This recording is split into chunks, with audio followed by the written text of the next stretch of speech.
Death of the Willie Lynch Speech, Exposing the Myth by Professor Manu, Apim. Preface. I first publicly addressed the topic of the Willie Lynch speech when I gave a presentation on primary research and the death of Willie Lynch at the Malanga Caskelord Center for the Arts on October 27, 2005, as a part of a Maafa Awareness Month event in Oakland, California. I was invited to participate in a panel discussion on the topic addressing the residual psychological effects of enslavement. How does one heal the trauma? Weeks before the event, there was much discussion about the topic and the invited panelists. My name had been mentioned by several people, but I was not very interested in participating in the panel because too often black people get stuck on what happened centuries ago as an excuse to not move forward and solve contemporary problems.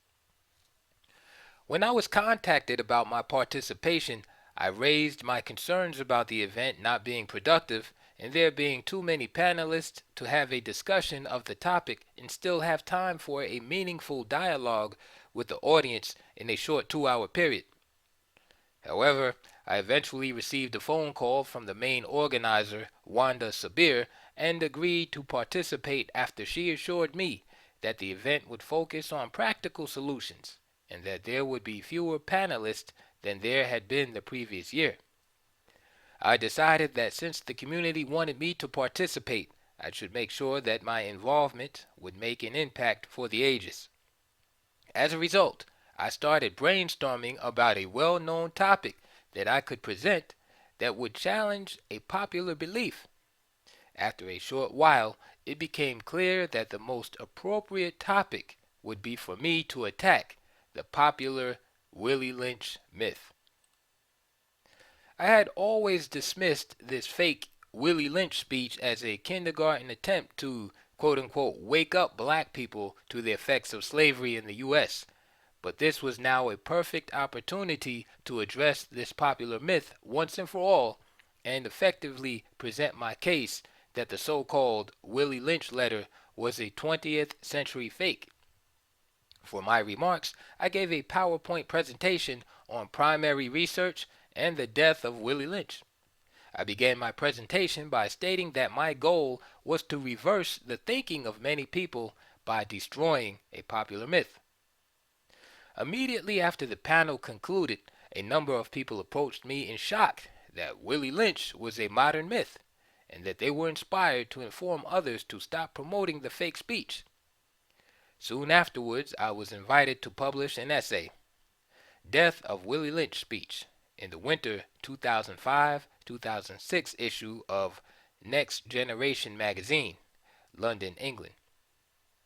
Then I wrote part 2 of this essay for the spring 2006 issue of the magazine, and later posted both essays on my website. Since these events, my Death of the Willie Lynch speech essays have gone viral on the internet, taking on a life of their own far beyond what I had ever expected. When the opportunity presented itself again to publish these essays together in a common context, I welcomed the occasion to share the additional insights that I've gained on this topic since they were originally published. I received countless email messages, letters, and phone calls in response to my essays. The most interesting email that I received was from the alleged forger of the original Willie Lynch speech after he read my first essay online, and his entire confession letter is included in Appendix 1. I have also compiled a selection of the other email messages in Appendix 2. And so the dialogue and subsequent debate continue about the authenticity and accuracy of the so-called Willie Lynch speech. For my part, I continue to dispel the myth of secret documents and, quote, slave consultants. As a professional historian and primary researcher, my work is to help destroy misinformation and continue teaching the public about the authentic past in order to examine and solve contemporary problems in the African American community. Professor Manu Apim, Oakland, California, July 2012. Death of the Willie Lynch Speech, Part 1. Author's note. This essay was first published in the winter 2005-2006 issue of Next Generation magazine, London, England. Editor Brother Dekenu invited me to submit the essay as a way to help dispel the Willie Lynch myth in the United Kingdom. A year earlier, in October 2004, Dekenu had invited me to London to give a week-long series of presentations and workshops on primary research methods and Africana studies. The presentations were a success, and we both felt that an analysis of the death of the Willie Lynch speech essay was a good follow-up example of the power of primary research as a weapon against the distortion of African American history. Since 1995, there has been much attention given to a speech claimed to be delivered by a William Lynch in 1712. This speech has been promoted widely throughout African American and Black British circles. It is reprinted on numerous websites, discussed in chat rooms, forwarded as a "Did you know?" email to friends and family, assigned as required readings in college and high school courses, promoted at conferences, and there are several books published with the title of Willie Lynch. In addition, new terminology called the Willie Lynch syndrome has been devised to explain the psychological problems and the disunity among black people. Further, it is naively assumed by a large number of Willie Lynch believers that this single and isolated speech, allegedly given almost 300 years ago, completely explains the internal problems and divisions within the African American community. They assume that the Willie Lynch syndrome explains black disunity and the psychological trauma of slavery. While some have questioned and even dismissed this speech from the outset, it is fair to say that most African Americans who are aware of the speech have not questioned its authenticity and assumed it to be a legitimate and very crucial historical document that explains what has happened to African Americans. However, when we examine the details of the Willie Lynch speech and its assumed influence, then it becomes clear that the belief in its authenticity and widespread adoption during the slavery era is nothing more than a modern myth. In this brief examination, I will show that the only known William Lynch was born 3 decades after the alleged speech, that the only known William Lynch did not own a plantation in the West Indies, that the speech was not mentioned by anyone in the 18th or 19th centuries, and that the speech itself clearly indicates that it was composed in the late 20th century. Silence on the Lynch speech. The Willie Lynch speech is not mentioned by any 18th or 19th century slave masters or anti-slavery activists. There is a large body of written materials from the slavery era, yet there is not one reference to a William Lynch speech given in 1712.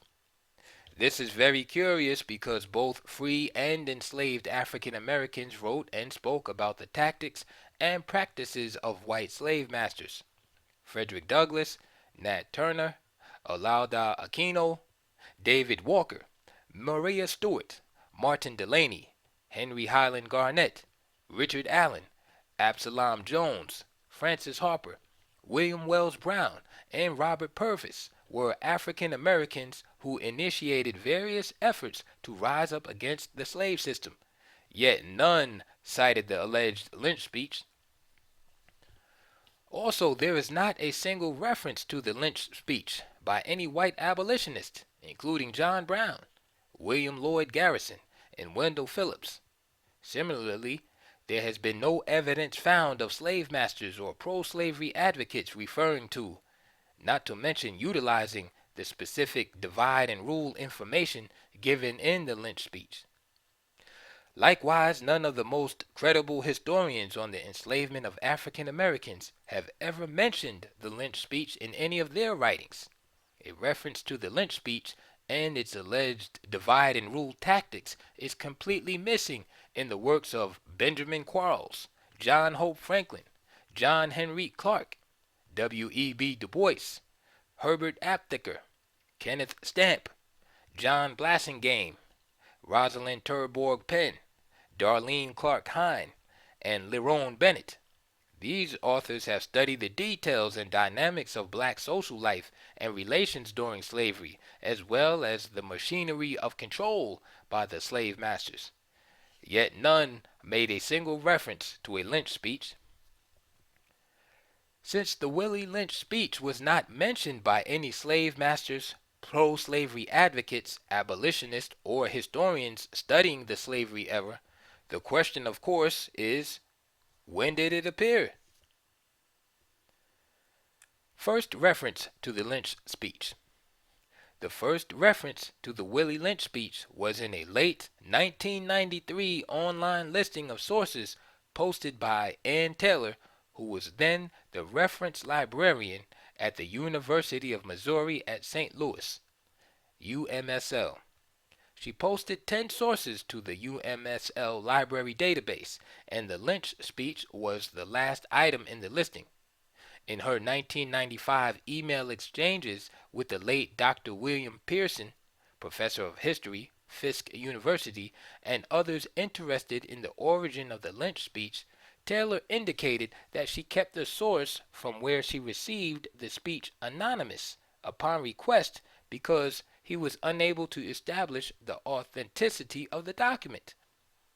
On October 31st, 1995, Taylor wrote, "Enough butt covering. Now it's time to talk about where I got it.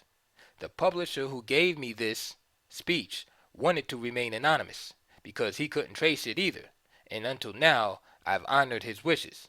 It was printed in a local, widely distributed free publication called the St. Louis Black Pages, 9th Anniversary Edition, 1994, page 8.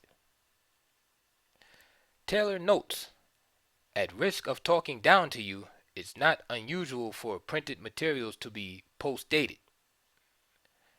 The 1994 edition came out in 1993. The Lynch speech was distributed in the black community in 1993 and 1994, and in fact I came across it during this time period or maybe a few years earlier. However, as an historian trained in Africana studies and primarily research, I never took it seriously. I simply read it and put it in a file somewhere. However, the Lynch speech was popularized at the Million Man March held in Washington, D.C. on October 16, 1995, when it was referenced to by Minister Louis Farrakhan. He stated, "We as a people who have been fractured, divided, and destroyed because of our division must now move toward a perfect union. Let's look at a speech delivered by a white slaveholder on the banks of the James River in 1712. Listen to what he said. He said, 'In my bag, I have a foolproof method of controlling black slaves. I guarantee every one of you, if installed correctly, it will control the slaves for at least 300 years. So spoke Willie Lynch 283 years ago. The 1995 Million Man March was broadcasted live on C-SPAN television, and thus millions of people throughout the U.S. and the world heard about the alleged Willie Lynch speech for the first time.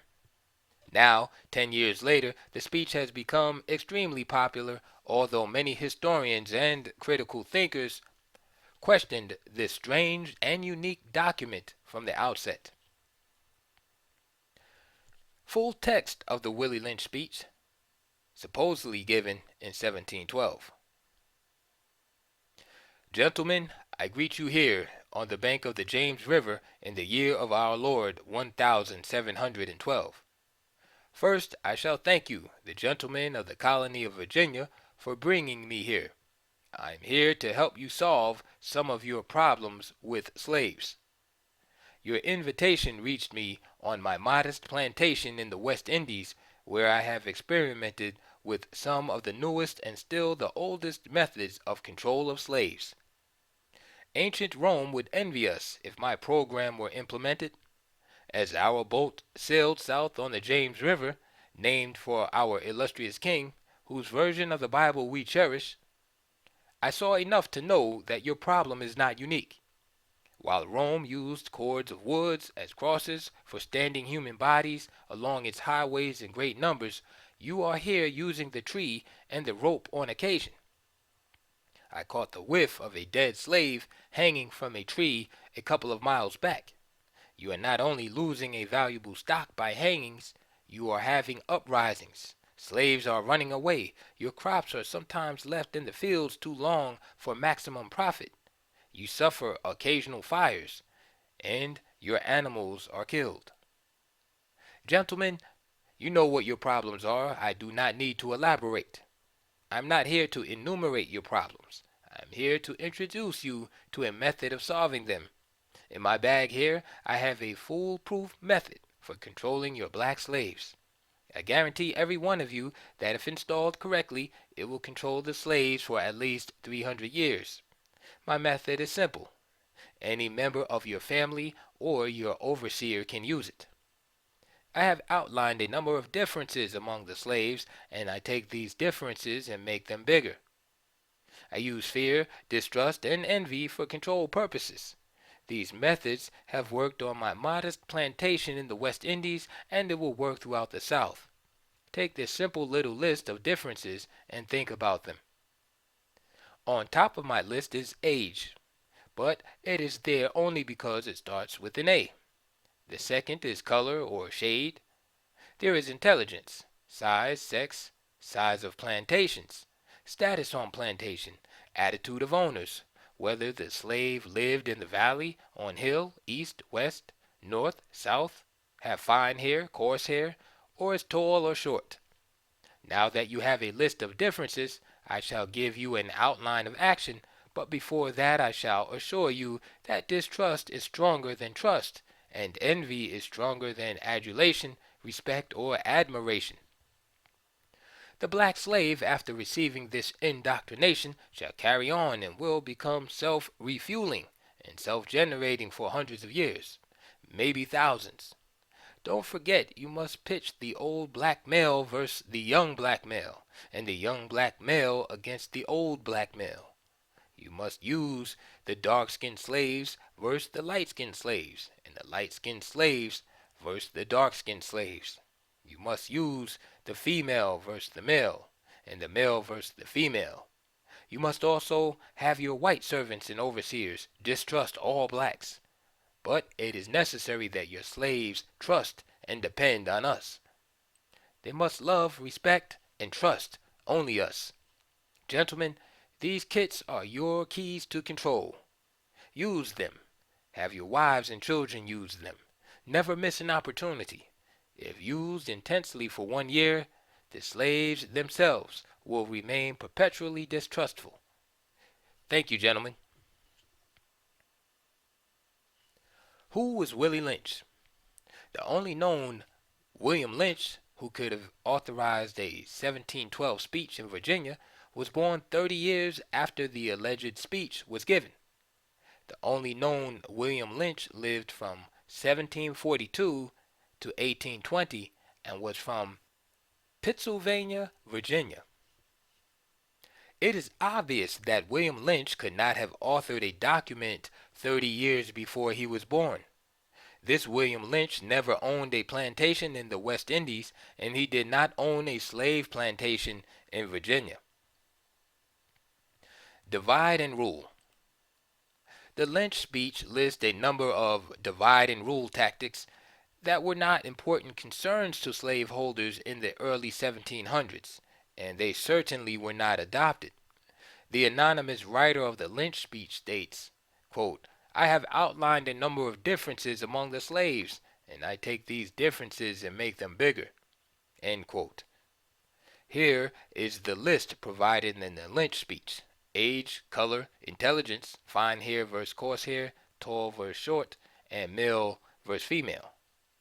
However, none of these quote unquote tactics were concerns to slaveholders in the early 1700s in the West Indies or colonial America. No credible historian has indicated that any of the items on the Lynch list were a part of a divide and rule strategy in the early 18th century. These are current 20th century divisions and concerns. Here are the Lynch speech tactics versus the real divide and rule tactics that were actually used in the early 18th century.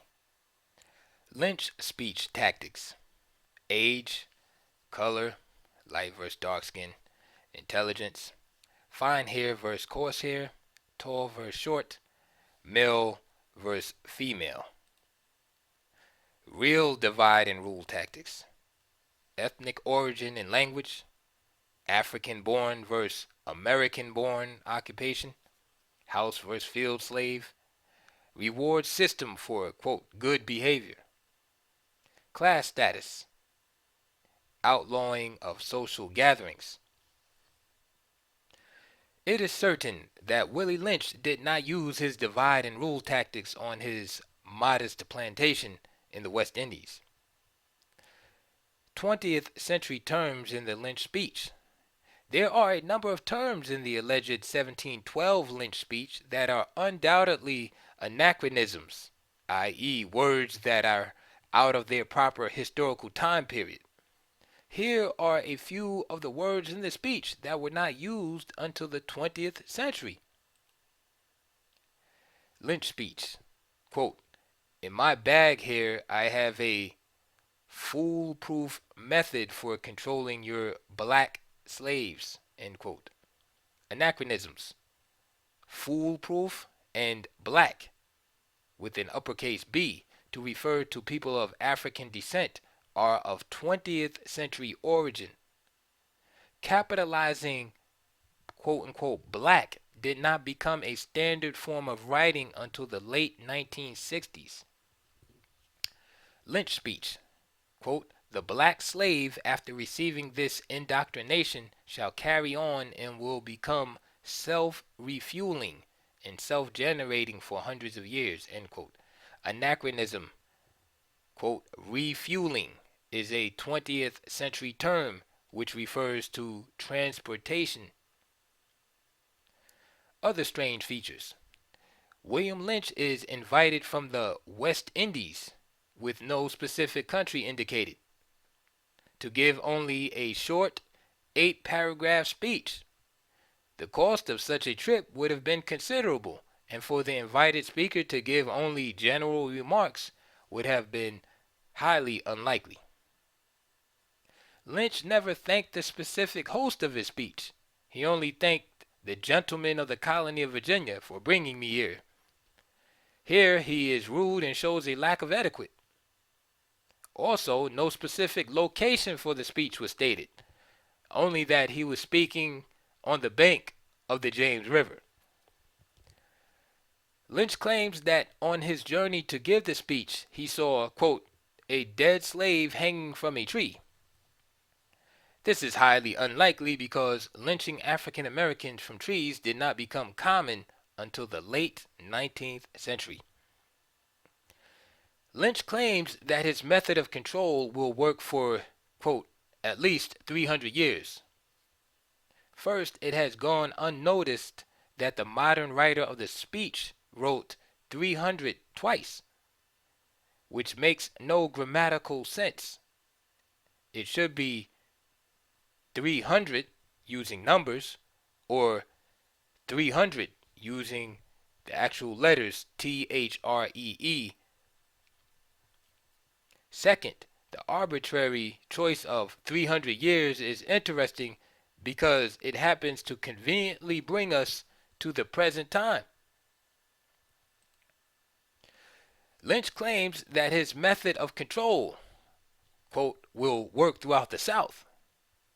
This statement clearly shows the modern writer's historical ignorance. In 1712, There was no region in the current day U.S. identified as the South. The geographical region of the South did not become distinct until a century after the alleged speech. Before the American Revolutionary War versus Britain, 1775 to 1783, the 13 original U.S. colonies were all slaveholding regions, and most of these colonies were in what later became the North, not the South. In fact, the region with the second largest slave population during the time of the alleged William Lynch speech was the northern city of New York, where there were a significant number of slave revolts, including the rebellion in 1712. Lynch fails to give an outline of action for control as he promised in his speech. He only gives a simple little list of differences among black slaves. Lynch lists his differences in alphabetical order. He states, "On top of my list is age, but it is there only because it starts with an A." Yet, after the first two differences, age and color, Lynch's list is anything but alphabetical. Lynch spells color, C-O-L-O-R, in the American form instead of the British form, color, C-O-L-O-U-R. We are led to believe that Lynch was a British slave owner in the West Indies, yet he does not write in British style. Lastly, the name Willie Lynch is interesting as it may be a simple play on words, Will Lynch or Will he lynch? This may be a modern psychological game being played on unsuspected believers. Who wrote the Lynch speech? It is clear that the Willie Lynch speech is a late 20th century invention because of the numerous reasons outlined in this essay. I would advance that the likely candidate for such a superficial speech is an African American male in the 20s or 30s age range who probably minored in black studies in college. He had a limited knowledge of 18th century America, but unfortunately he fooled many uncritical black people. Some people argue that it doesn't matter if the speech is fact or fiction because white people did use tactics to divide us. Of course tactics were used, but what advocates of this argument don't understand is that African people will not solve our problems and address the real issues confronting us by adopting half-baked urban myths. If there are people who know that the Lynch speech is fictional but continue to promote it in order to, quote, wake us up, then we should be very suspicious of these people who lack integrity and will openly violate trust and willingly lie to our community. Even if the Willie Lynch mythology were true, the speech is focused on what white slaveholders were doing, and there is no plan, program, or any agenda items for black people to implement. It is ludicrous to give godlike powers to one white man who allegedly gave a single speech almost 300 years ago and claimed that this is the main reason why black people have problems among us today. Unfortunately, too often black people would rather believe a simple and convenient myth rather than spend the time studying and understanding a situation. Too many of our people want a one-page, simplified Ripley's Believe It or Not explanation of what happened. Willie Lynch distraction. While we are distracted by the Willie Lynch urban mythology, the real issues go ignored. There are a number of authentic, first-hand written accounts by enslaved Africans who wrote specifically about the slave conditions and the slave master's system of control. For example, writers such as Olaudah Aquino, Mohammed Bakwakwa, and Frederick Douglass wrote penetrating accounts about the tactics of slave control. Frederick Douglass, for instance, wrote in his autobiography, Narrative of the Life of Frederick Douglass, that one of the most diabolical tactics of the American slaveholders was to force the slave workers during their 6 days off for the Christmas holiday to drink themselves into a drunken stupor and forget about the pain of slavery. Douglass wrote, "It was deemed a disgrace not to get drunk at Christmas, and he was regarded as lazy indeed, who had not provided himself with the necessary means during the year to get whiskey enough to last him through Christmas. From what I know of the effects of these holidays upon the slave, I believe them to be the most effective means in the hands of the slaveholder in keeping down the spirit of insurrection. Were the slaveholders at once to abandon this practice, I have not the slightest doubt it will lead to an immediate insurrection among the slaves.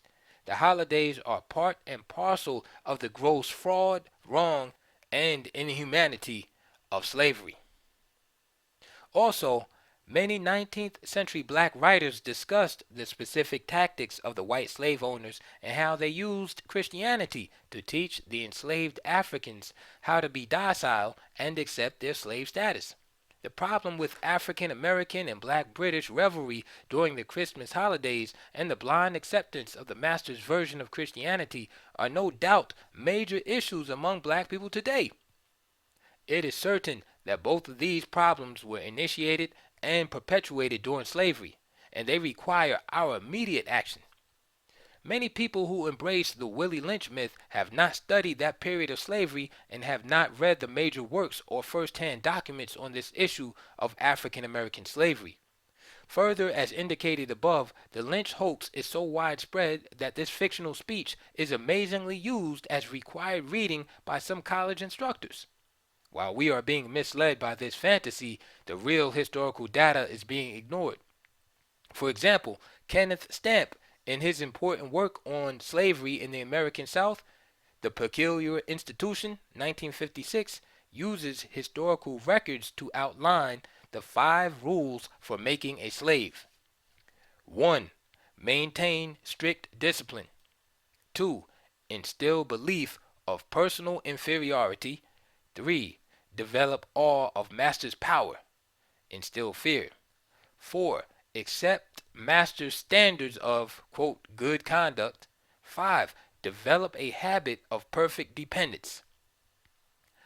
Primary first-hand research is the most effective weapon against the distortion of African American history and culture. Primary research training is the best defense against urban legends and modern myths. It is now time for critical thinkers to bury the decade-old mythology of William Lynch.